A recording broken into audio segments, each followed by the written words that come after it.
In this class, we are going to learn about basic Python. And for this class, we are going to use a tool called Google Colab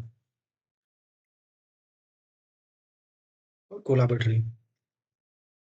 Search Colab or Google Colab on your browser. You will get like this interface. You have to click on first link. You will redirect it to this screen. If you use this tool before, you can create use the files that you already done. Or if you don't want to use that, or you are a beginner, you can use a new notebook. So you will get this kind of notebook. Wait, load. So it's a tool provided by the Google itself, specifically for Python, has inbuilt library, varieties of inbuilt libraries, and work on cloud. Good for your heavy tasks. So you can see this kind of interface. It will come. At first, it will take time to connect with the cloud system, and then it will run properly. At every time, it will take less time. So it's connecting. Wait. So it's just a demonstration. You can take a code and text styles also. So demonstration, we have already created one file.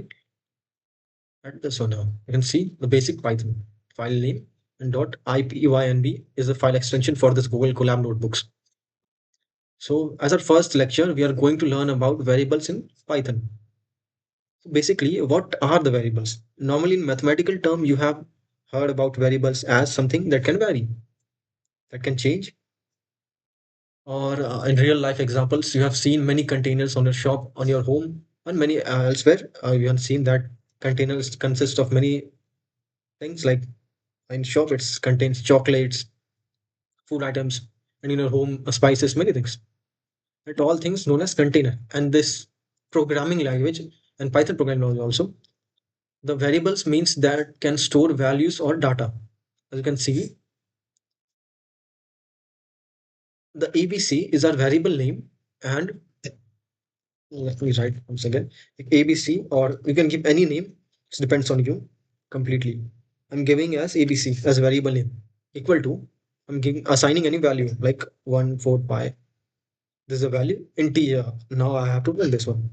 If I print that, to print that value, you can write here ABC, the same variable name, and then click on this icon to run the particular cell. Or you can directly click on cell and shift enter. It will run automatically.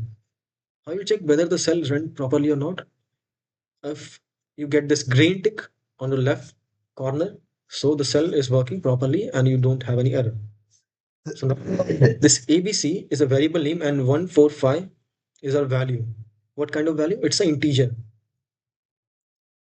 So ABC, in the ABC named variable, we have stored a 145 integer number here, integer value here. And this Doraemon, it's a funny, but you can take any name. I have taken here the Doraemon as a variable name, and this whole line consisting this text and numbers also are and this double quotation mark. You can give in single quotation, and for multi-line you can give in triple quotation. That will be same, but that all things known as whether it can be single, double, or triple quotation. That thing will known as its string can be a multi-line, single line. And in this value, since you are named variable, we have stored like Boolean value. If not Boolean, sorry, it's a float value. You can see.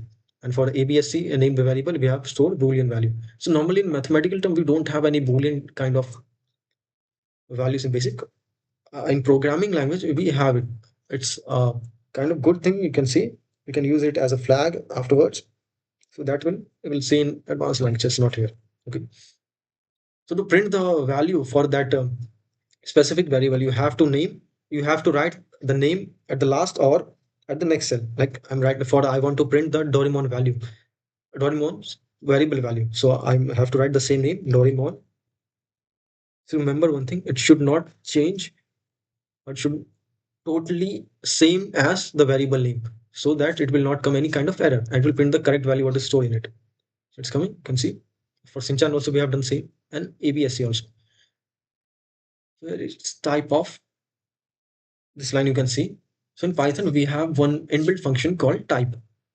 By this function you can check the type of the variable. So like this, what kind of value stored in it. So I'm checking for Doraemon type of, inside this parenthesis, we have wrote this variable name Doraemon, which we have already created here and stored the some value. For Doraemon, it's string. As we know, we have already seen it's a string type. This all is a string type. So you can see str is a short form from string, and for other values also, like type of Shinchan, it's a float value, as you can see here. Shinchan is a float, and the ABSC is a Boolean kind of value. Just true, we are assigned already. So for this language or any language, we have a constraint also for rule kind of for assigning or creating the variables. So in Python is a dynamically typed language, unlike like C++ or C language. You have, or at that place you have to assign the type of the variable at first before creating a variable. But in Python you don't need to do that. That thing is automatically done at runtime by your browser or interpreter, you can say. That thing done at runtime. You don't need to assign the type of the variable it, or what value you have to store in that. Just take a name of the variable and assign any value. That automatically take the variable size and type of the variable. So there are some constraint here. Like you can't take inbuilt. Sorry, wait 1 minute.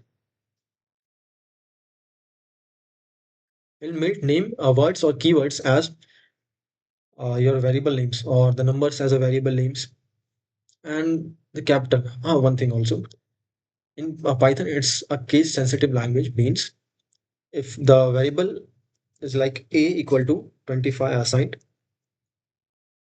let's run this, and same similarly a equal to 26 I assigned. But if I print a, sorry, small a and capital A, both have different value because we have already assigned it different values. But why? You might think because it's a and a is same. Why it's coming different values? Although we have assigned here, because this Python is normally it's a case sensitive language. Means the meaning of capital A, this capital A and the small a will be different. It works for all variables, or you can say all alphabeticals. Means if I write A, B, C in capital and similarly A, B, C in small, it will be different. Yeah. So this will be different. Means uppercase and lowercase casing will be applied here.